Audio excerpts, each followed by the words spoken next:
Mga construction, ito yung nabili ko sa Lazada. Concrete vibrator. Sabi nga doon is 1,600 watts nga daw to. I don't know. Nabili ko yung mga 2,500 pesos. Ayun, tingnan natin yung loob. So, ito ngayon, yung pagka-unbox natin doon sa sa box or styro.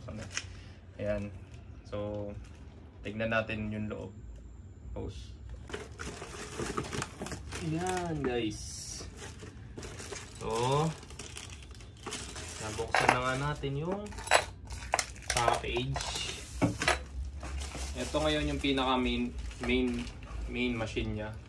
So, aluminum casing, yun din yung nakalagay dun sa description niya. Aluminum casing, then medyo cheap plastic to, pero pwede naman siguro. Magamit naman sa trabaho siguro to kahit medyo cheap plastic. But aluminum na to kaya baka malamang durable naman. Tapos tignan natin yung pinaka concrete vibrator. One eternity later. A few moments later. So ito, yung nabili ko is 1.5 meters. Meron din silang 1 meter variant. Ito yung 1.5 meters. Mas mahaba, mas maganda. Kasi mas nakakabaon dun sa mismong concrete. Kung may mga column o kaya beam, syempre mas mapapailalim mo yung vibration. Ngayon, ikabit natin. Subukan muna natin kung gumagana pala. A few moments later.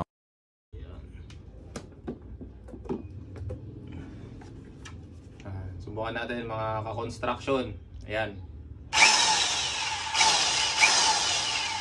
Malakas. Okay. Ngayon, itry natin i-install yung pinaka vibrator niya. So, ito yung, okay, tanggalin natin yung protective cup. Ilagay natin, may socket siya dyan. Meron ding socket doon sa loob. Ilagay natin yan. Tapos, pag nakapasok na, connect natin to. May thread naman eh. Huwag nyo lang ilulose thread. Daan-daan lang kayo. Paano ba to? Yan, mga ka-construction, okay na, nakabit ko na. Mag-iingat lang kayo dito. Baka ma-lost thread nyo, mawalang kwenta na yung binili nyo. So ayan, tight fit na siya. Ilalagay natin yung power. Then, hawakan natin. Okay, medyo malakas siguro to.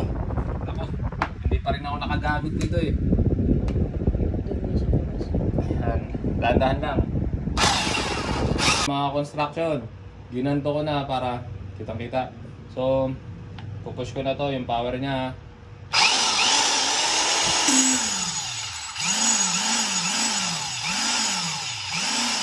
Makikita talaga natin, nagbabibrate talaga. Para saan ba yan? Para saan daw ba to? So, ito yung concrete vibrator. Vibrator. Ito ginagamit natin sa mga beams at saka sa mga column. Kasi nga, kapag nagbubuhos tayo sa mga biga, tsaka sa mga column, may mga naiiwan yan na air bubbles. Hindi may iwasan yan. Ngayon, pag gagamitan natin ito, para ang mangyayari, walang ampaw dun sa loob. Kapag may ampaw kasi at natuyo yun, magkakaroon yun ng negative impact dun sa structure ng beams at saka ng column. Ano yung ampaw?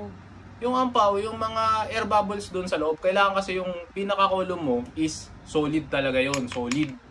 Kaya, kailangan mawala yung air bubbles. So, tendency, kapag nag-vibrate yung loob nun, aangat yung mga hangin, tapos bababa yung more dense materials gaya ng rocks, ng mga graba, at saka nung mismong hollow mo, yung semento. Ngayon, wag lang nyo masyadong tagalan yung pag-vibrate. Tama-tama lang ba? Kasi pag natagalan yung pag-vibrate, yung magsiseparate naman masyado yung mga gravel at yung semento pati yung sand. So ang mangyayari, lahat ng gravel mapupunta sa ilalim, Then mapupunta sa middle yung naghalong cement pati yung rock. Then yung water is mapupunta sa taas at saka yung hangin. So pangit din yon. Mawawalan din ng consistency yung mismong cement. Kaya dahan-dahan lang tayo sa paggamit nito. Solid to, tingin ko is metal siya pero mukhang bronze. Hindi, bakal talaga to. Medyo kinakalawang na nga eh. Pero good job naman si seller. Mukhang tatagal naman to kahit papano. Ayos din, maganda yung quality. Then gagawin lang ng separate vlog kapag matitesting na natin siya sa site. Okay, so yun lang mga loads for 2,700, then discount. Abangan nyo yung mga discount dun sa Lazada. Free shipping, pati yung mga free voucher, ganyan, discounts. Yan. Ito yung nakuha ko na to is 2,500 from 2,700 pesos. 1,600 watts and 1.5 meters. Ito, yung haba nito. Kung gusto nyo mas mura, meron din namang 1 meters. Ayan. So, ayun lang loads. I-check nyo rin yung mga other reviews ko. And magpo-post din ako ng mga separate sa site testing. Okay, thank you. Thank you.